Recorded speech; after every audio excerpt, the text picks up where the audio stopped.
The Minister for Lands and Natural Resources say Galamsey illegal mining activities. Your forest reserve Makumakon Kuro and illegal mining scene. My Kwaba and found Bragan and Sam TVGH so were frame Addo searching. For Minister for Land and Natural Resources and Okase na Ochrese CC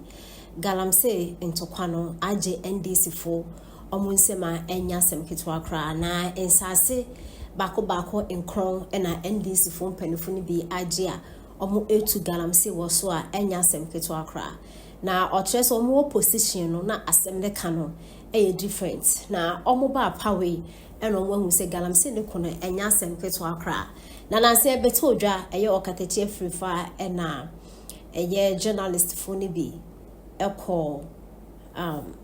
Western Love, I think. And I just say NDC, MP no hono. And Sasia or said in Yasem Ketwa. No, my wedding. Maka said Ghana de Bay in Korea senior ma. And ye. As I say, Ghana phone penny phone be brina ye wicked, omo jomo ye phone. How on earth? And on manya, yes, Sasina Yensuna Adan Galamsey and then crying suba. That's a would be a piper. I say, Rotty. Nina Galamsey. A man from Numsuni Biko Omu, our more elbow babies with deformities. A bimunya kidding failure. A man for Enya Yale Hodo because of him so meeting. So many Adrian and Yadip ever bonting yet to be the Yaria who are possible brain now, every in Sue and as I say, also, and Wagana handsome penfulness what say. So obey your Sikagu Omotomede. Ene kayewu ene sase no essay na ebeka eba beto abanimu December no Ghana youth na ye demonstration I mean you say 37 na hono to gold ni dia menti betire okoye demonstration wo hono me na tese amanfo wo de won back hospital ho na wose wo kwakoye demonstration no and they NDC for background was in the campaign man na demonstrators no where are you Minister for Land and Natural Resources also agency na say NPP nya boapaye ena no omode kasa omu Galamsey na je omu nsem no Ghana fo na ye nsuba yenti ese na nsem no esi ekoi. The Minister for Lands and Natural Resources say Galamsey illegal mining activities. Your forest reserve Makumakon Kuro and illegal mining scene aje aboswa. Say womukan samwa omu opposition womukan kana omunim de omukeka na wokono na nyabu apayo se aban anase mampani ene mpese wobeko na atuani akonde a ekura illegal miners no forestry commission edwuma for kwampo no entumi nya kokodro ene akwanya mpo enwura ye forest reserve no ye kwaye ne mu ena kampese womu akoto na mobi se womu akobo ho ban wo se ensase a illegal miners ebretewaye mu ndisifo eba abamro o mabeje aboso a womu ye mu adwuma na odototo de na ewo abanadare so abreso a se offer football pitch agoprama nipa aduonum 22 players ejina so a standard football pitch ejina so ebobo na mo se be empenu so ni ahadum o say a standard football pitch in the size no se okikabo mu a enkabe 7,500 and sa tamsa ana illegal miners aseno na o say we de yenni ho nkomo a yemfa amanyasem ambam NDC ne MPP mrashabajafo ni nyina enkamom na womun trase eni ho nkomo na obibuza se womun wo opposition no womun trase ema yedi nkomo no saa anase omode ya amanyasem eno nso so ehom minority leader in parliament akasa se efri bra yeso in the 9 parliament ibesinne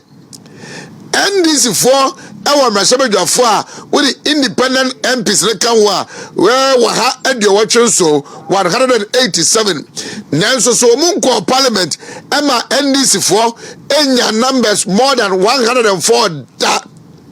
Tia kwese NDC MPs no dodo ana no MP dibia no womba J ede pedi ombenya anasa emse parliament no Nimano Krampo Afromu. And we'll be asking this morning, say, how is it affecting parliamentary business of the ninth parliament at the plenary or at the chamber? And also so account. Now, Ovia no. And a wabokoko, what can say the NPP will protect their ballot on 2028 7 December elections no was say hey patapa any akakabe semwa NDC for the right 2024 elections no no ojiris no can be and your parliamentary seat no kan do na no ekokodi omo wabra oma win genuinely now 2028 MPP so will prepare itself say they will protect the ballot. Inti and only baba room abedin komo ewo NPP mo around the conversation ye generating in an attempt to restructure, rebuild, reorganize, everything ekoso in the new patriotic party and also so Edjumayefo and abai esinkonya edin komo efa wo market answer ho na baby adwumayefo no agina se akatentum wa amabu pen a wo mo hwehwe no ene baby aban so gina no ekwan ne dantam no e wa papa metete se aban se obetumi ama 6% salary increment and adwumayefo no enso so hwehwe be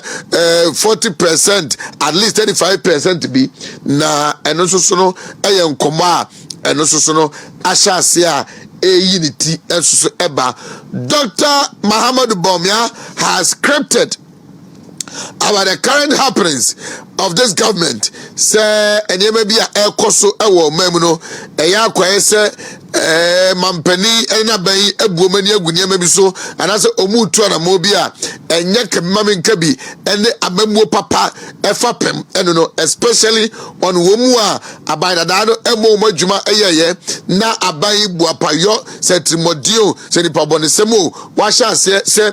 oje omunyuma e de afro omunsem revocation or termination of appointment na mamensan kensi so dua say enye no kreda say sa adwumayefo no MPP who say omadi nkugo 7 December 2024 no eno mo sha say omomo madwuma enra Ghana Education Service advertisement a omode buy no me to TV so ekira wo e ma wo hu say omoye advertisement no way back 3rd day of September na enam se adwumayefo abai form no efa enema bebrebe mu te se ehwana montuo doso ansana eventually ababa issue appointment letter dia ma no eno ena we go through process na ebirim de ebewie somewhere November and December enti enye no kreda se 7 December no echi no ena abai eye se ofa adwumayefo bi mate se abai asa kasa se amanfo a omukra mining licenses a year abadadano and a issue the mom about 317 or so womu be revokuri nyina they said as a obia benyane share obia ebe fili the resetting agenda no ye doctor fuadi ye nurse fuadi ye teacher fuadi a police for ya for madwuma a soldier for immigration for mining licenses ye revoki bibia say Europa bia and I think this is the Ghana that we wanted ayokokoto aba edema NDC for to some of you got to endure it until say ebia that be an NPP government ejuna obi a hono na watemama obi a no enso so beba na wababetu anamofofo bi enti nkomo we nyina na no pay yesi ne koso ewa afidie so between now and 9:30 enche foko ene aso eba betra se na the ubokrata mu nsem no ene yaboafo a dade dan nyina omuso emu eso yasene ema yetimi ehye dwumadi ede brem no omudi omuso ho nsem no aba menim se ene da isusu no afofo bi adofo bi ayofo ne etefo bi enso so edi omawoda omuso so ye ba fabre na ya celebrate you mo na ya se nyankopon hira